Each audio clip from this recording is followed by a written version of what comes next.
and I would be able to live the kind of life I envisioned for myself. And I would be able to focus on my work, my writing, and I also had a sitar. I wanted to practice with that, and I wanted to be able to be in an Mhm. environment which was more supportive. In this episode, we will talk about moving to India, doing various new practices that involves finding your inner self, and finally be able to find peace in creating a chosen family.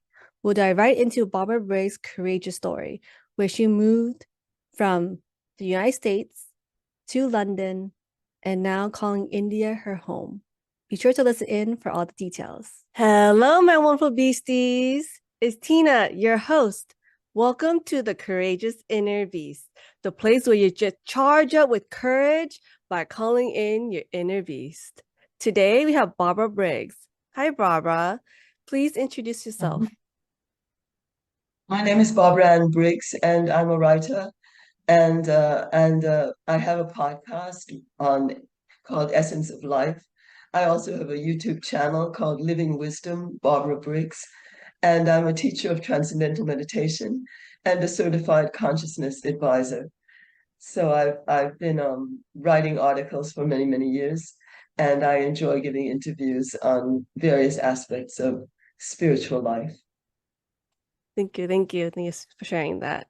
So as we're moving forward now too, the question is, what is your one courageous story that you would like to share today? Well, the story I'd like to share is my decision to leave the West permanently and live in India. Mm. I made that decision in 2001. I shifted all my life to India. It was a decision based on several visits to India over the several years that I was living in England. I Mhm. visited India several times. And actually, the first time I set foot in India, I felt that finally I had found my home. I was born in New York City, Mhm. and actually, I never felt New York. I never felt New York was my city, and I never felt the USA was my country. I felt that the Makes values sense. which were expressed in the country were not my values, and I felt I was in the wrong place. I felt that one day I would leave the country and I would live in a completely different environment, a different culture. And that's exactly what happened. I did leave America after I graduated from New York University. I left to go and study in England. I studied dance in England after my philosophy degree. And then What kind, what, while I was a dancing student, I actually met Maharshi Mahesh Yogi. He came to London to give a talk at the London Albert Hall. And after meeting Maharishi, he's a great scientist, a great saint.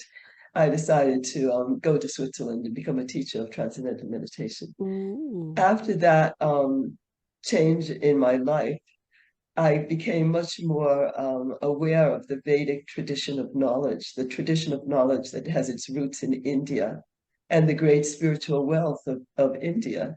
And that turned my attention to the country, India. Excuse me. And I did go to India several times while I lived in England. I went to India to study Sanskrit for some time in Varanasi. Maharshi encouraged us to learn Sanskrit. And then I also went to India to study sitar. I was very much I appreciated the Indian classical music very much. And I met a teacher in England who said she would teach me the sitar. So I went to India to study with her. That was another trip to India, which helped to influence my decision. Then in 2001, I decided that I would go and focus my life on spiritual development and live in a mm, culture which supported that desire of mine to live a very simple life focused on knowledge and on meditation. yeah. So I applied to the Indian High Commission in London and I asked for the 5-year visa. The 5-year visa is really reserved for people who are actually have relatives in India who Oh yeah, I have, remember your story about this, the 5 year. or that they are married to an Indian person, or they have some relatives in India, or they Yeah. have some biological link to India. Well, I didn't have any of these things, but I applied for the visa anyway. a few weeks later, I received my passport back in the mail. And believe it or not, my passport was stamped with a 5-year continuous visa. And I was so overjoyed. I just jumped up and down. I was so happy. And then a few days later, I got a call from the High Commissioner, and he said, "Oh, I wasn't supposed to give you this visa. It's against the law." And I said, I guess I was meant to have it.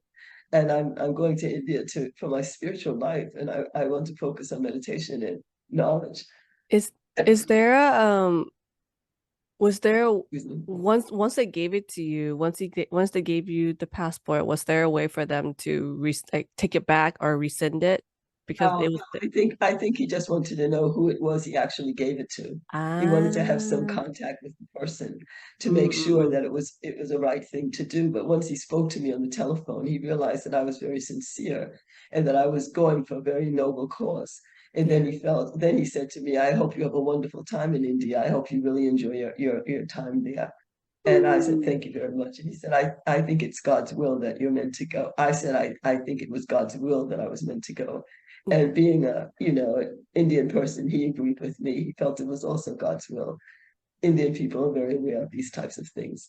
So I was very happy. I did get the visa I wanted. A 5-year continuous is very difficult to get. You can only get it from England. You can't get it from the USA. You And I can't? was Why is traveling that? with they can only give a visa from the USA where you have to leave every 6 months.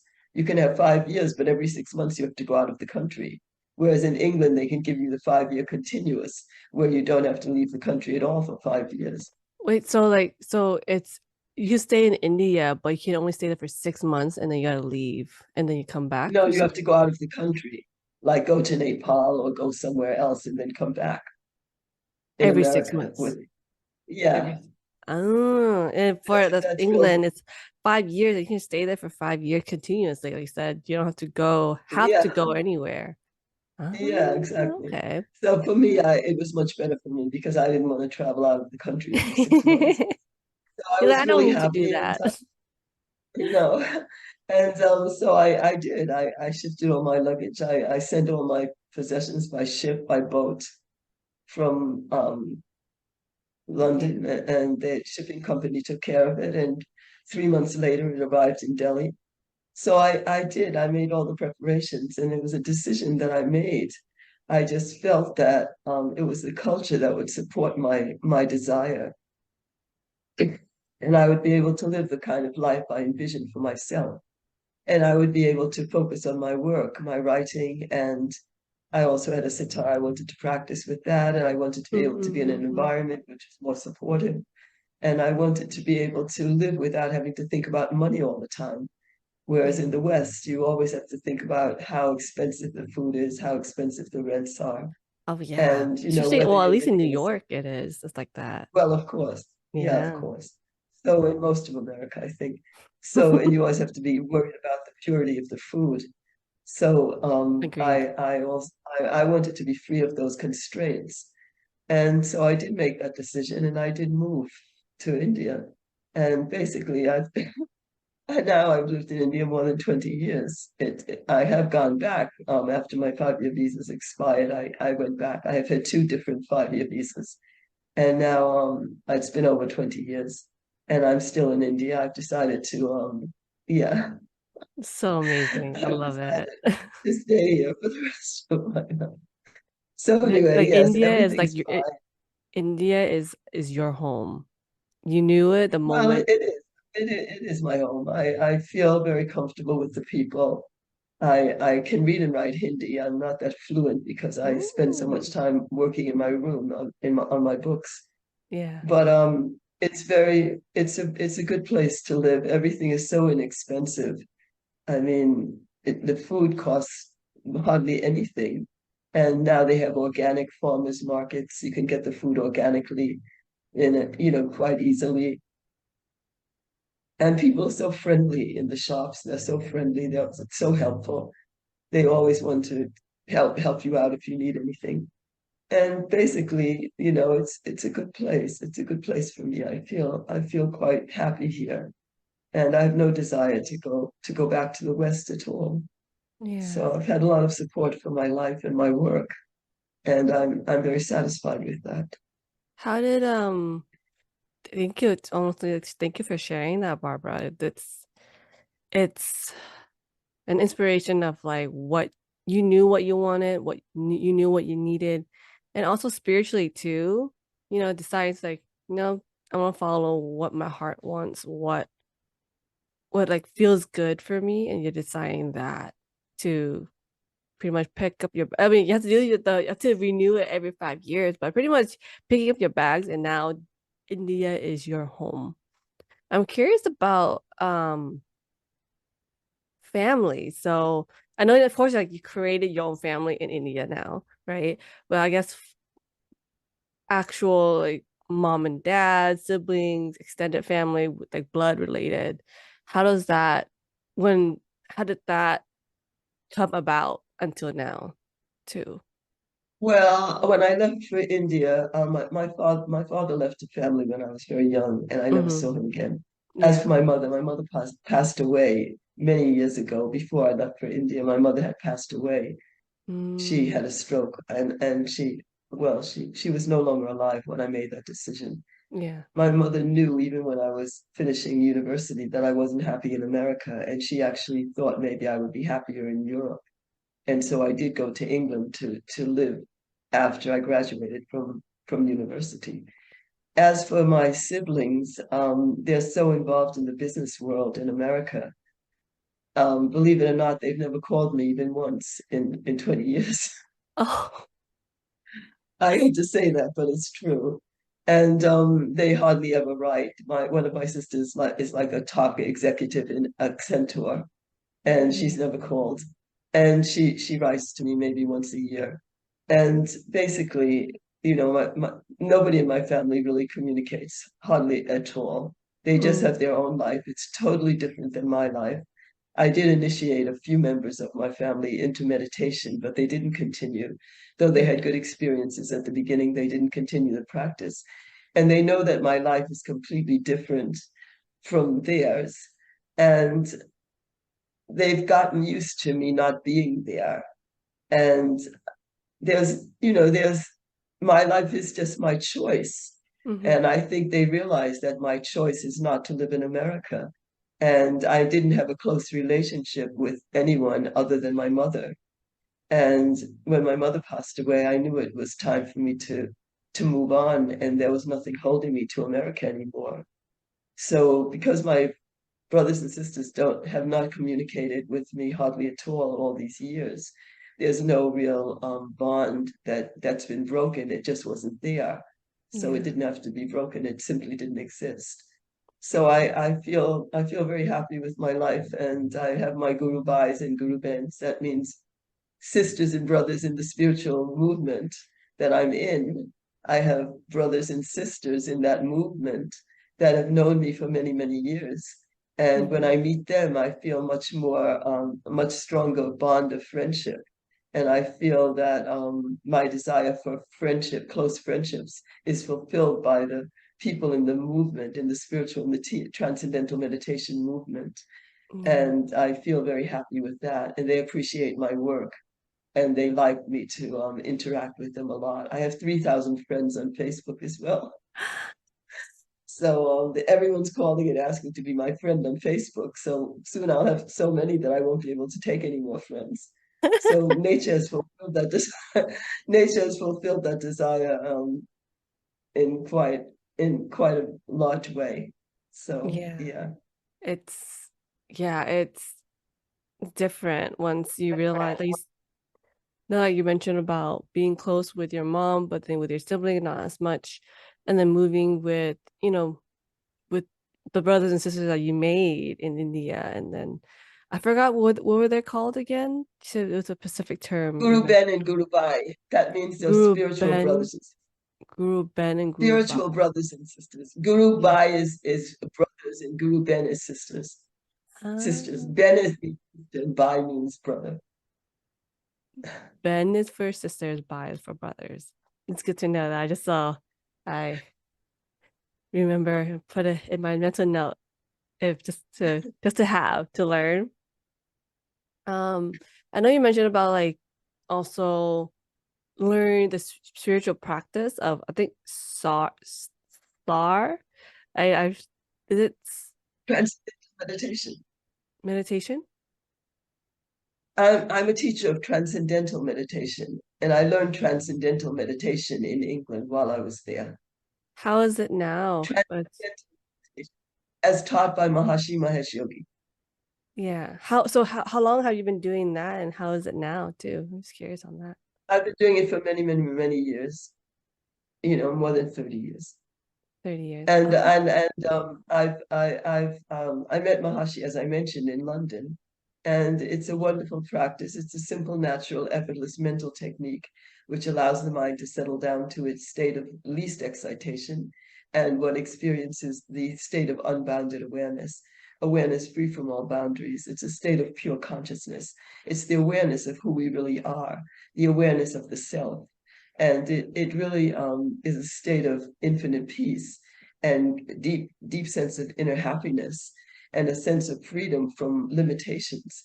And it has a very profound effect on our activity. It gives us much more clarity of mind, much more energy, much more creativity, and much more ability to access broader comprehension and the ability to focus sharply. And it's actually the most scientifically verified technique for mental development in the world. There have been more scientific studies done on this particular meditation than any other meditation in the world. Maharshi wanted it to be scientifically verified, and it was. There have been more than 600 different studies done at 300 different universities and research Oh, institutes in 100 different countries around the world. So I was convinced by the scientific evidence, and it is a very profound technique which I've been practicing regularly for many, many years, and it has transformed my life because not only do I have the ability to experience pure consciousness on a regular basis, but I also have the huge wealth of knowledge which has been uncovered by Maharishi Mahesh Yogi. He's actually one of the greatest scientists of consciousness in the world. And I've learned all about Ayurveda, I've learned about Jyotish, I've learned about pulse diagnosis, I've learned about yagyas, I've learned about gem therapy, I've learned about Jim. sound therapy. I've learned so many things from Maharshi, from the knowledge he's uncovered, that it's really been an amazing gift for my life because I know how to take care of myself. I know how to heal myself. I know how to advise people if they're sick, what they should take. And it's just been so gratifying to have such a deeper understanding of the great contribution given to the world by the Vedic knowledge. And I have immense gratitude for what I learned from Maharshi Mahesh Yogi all these years. Oh, thank you for just thank you for sharing that.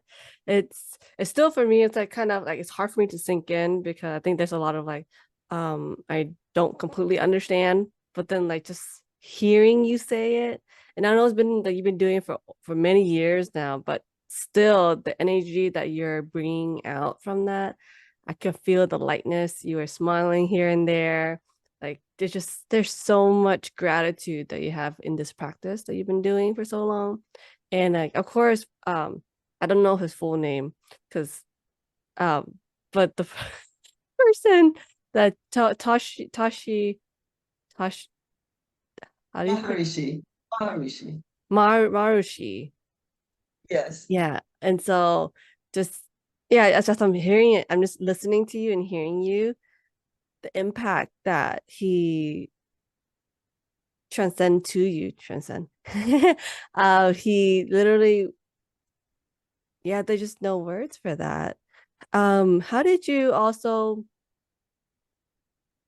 from that to how did it and how is your life now in regards to like when you started, when you moved? And I know it's been over 20 years now. It's 2001. That's when you made the move. But how's your life now after that courageous move? And then 20 years later, and now here we are.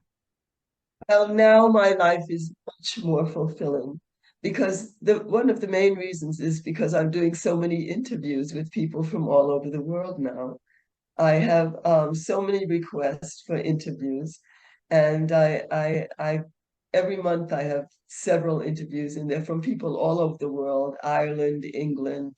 Yeah. I've done a Boss Channel podcast was broadcast to Australia, and I have so many Mhm. interviews now, and I have many more people coming to my YouTube channel and many more people coming to my podcast. And it's just like it's blossoming. Suddenly I'm in demand. My knowledge is in demand, and my expertise is more in demand. And my book, my novel, Pilgrimage on the Path of Love, it's getting very good reviews now. And all the things that I wanted are beginning to happen. So many doors are opening up now. And I'm very, very happy about that because I love sharing my work with the world, and it's something I've wanted for so many years. And the interviews are really giving me a chance to express the knowledge and express, what I've gained all these years. And it's Yeah. it's actually a wonderful experience for me. How was the experiences when you're getting interviewed? Like, was there any, I guess, not healing, but more like moments of when you learn more about yourself? Or even though you're sharing your expertise, was there any moments that were, oh, I didn't know about that myself as I'm talking about this? Well, um, what I learned about when I read the reviews of my book, Hmm. I mean, it really touched my heart because when you're writing a book, you don't know how people are going to take it. You don't Yes. know how your writing will be received, and you don't know what they'll get out of it. But when some people wrote their reviews of my book, and they said such incredible things. One person said, "This is the key to achieving world peace." They said that you talk about the interconnectedness of all living beings, and Yeah. how you talk about all the different cultures and in your book, and this is actually the key to creating world peace. And I was so touched by that because of course I want world peace, and I love speaking about how cultures from all different corners of the earth can get together and live harmoniously. So I was very touched by the reviews for my book, and people saw things in it which I didn't know was there when I wrote it, because you don't necessarily think, oh, you wrote it for this reason. But then people bring things out, and then you realize, oh, they saw this in the book, they saw that in the book, and it really it's very gratifying to the writer, to the author, to see the people's reaction to the book. The Yeah. other I actually had an interview on my birthday last month, and I Ooh. didn't know what the interview would be like. It was very spontaneous. It was a man from England, Yeah. and actually it was supposed to be 30 minutes. It turned out to be an hour and a half, and he wouldn't stop talking. He just kept saying, I have a few more things to ask you. I have a few more things to ask you. So I said, okay, fine. So it just went on. It just went on and on. And he said at one point, I was reading your book and it was time for me to go to bed, but I couldn't put it down. I just thought to myself, I just want to finish the next page. I just want to finish the next page. And he said he had to convince himself to go to bed because he didn't really want to stop reading. So I was completely overwhelmed when he said that, and of course having that said to me on my birthday as well. So I Yeah. thought, well, That's that was the so. greatest birthday present I could have gotten. And this is from England, and British people usually aren't that emotive, but Is it they but he tend to be was emotive? uh, That's what they tend to be they emotive. they don't express their emotions that much. So Yeah. he was expressing a lot. So I thought, well, this is fantastic. Ah, So I was very happy with that. That was one of my most pleasant. chats that I had with anyone. It was a very long chat. I was pretty tired afterwards, but on the other hand, it was very gratifying. Yeah, I don't know. I can see both sides of like someone saying to this is your book is such a page turner. I can't like it's I need to go to bed, but I just want to continue reading this. I don't want to put it down. I just want to keep reading. And like you said, he had to convince himself to go to bed. And honestly, yeah, that someone saying that to you as the author, that I can imagine that is such a and on your birthday too. It makes everything so wonderful and feeling with everything. It's I'm so happy. I'm so happy that that interview happened all despite how long it was. Yeah, so am I. I can't wait to see it. It hasn't been broadcast yet. Oh, it's probably he's probably still working on it right now, editing and everything. Yes. Yeah. But yeah, and then so can you tell me a little bit more about the book? I know like you went and you dive into it a little bit, or you can't even show it till you have it on hand as well. If you don't, it's okay. Um, oh, yes, I do. It's right behind my. So this is my book, Pilgrimage on the Path of Love. Mm. It's a story of a woman who travels alone to India. And after many challenges and soul-stirring experiences, she emerges triumphant with a much deeper understanding of her purpose in life and the meaning of true love. Wait, so is it so it's fiction is it fictional or is it more You can call it visionary fiction. visionary So it has fiction? a spiritual bent to it. And it talks Ah. about the transformation of someone's awareness. She makes an ascent to the Himalayas, but this ascent is also an unfoldment of her own awareness. And all the people that she meets shed light on different aspects of her own personality. So Mm. it's a story of someone's inner development. And Yeah. this is in the context of living in India with many different cultures. Is it it's kind of it's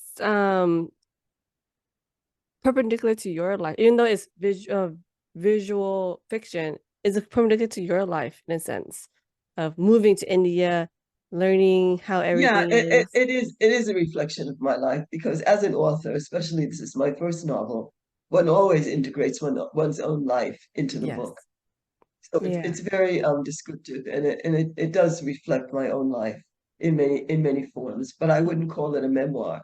But on the other hand, it is a reflection of my life and Yes. my feelings about life and my meditation experiences as well, Yeah. which are described in the book.